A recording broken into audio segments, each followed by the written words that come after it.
ना छोटं छोटं काहीतरी काम करायचं ठरवलं की बाबा काय करू आता याच्यामध्ये, काही काम तर नाही, इन्कम सोर्स काहीच नव्हता. तर मी स्विगी झोमॅटो केलं.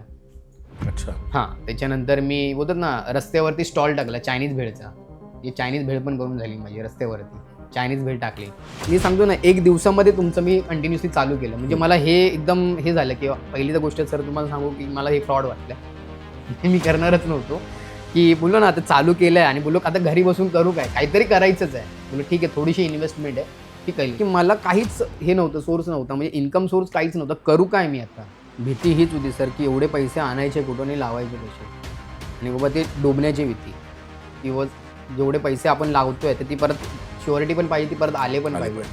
ती भीती होती. तुमचं जो सिस्टमने काम केलं ना ते लॉस नाही आहे. तर तुमच्या सिस्टमने काम केलं नाही ना तो खूप मोठा लॉस आहे. आणि त्याचे पहिलाच अनुभव मला पहिल्या कंटेनरमध्ये आहे.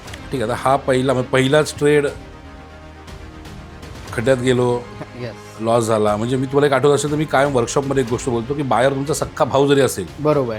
हेच. तरी विश्वास ठेवू नका. नाही ठेवायचं. ठीक आहे झाली चूक, पण मग त्यातून परत कसे उभे राहिला?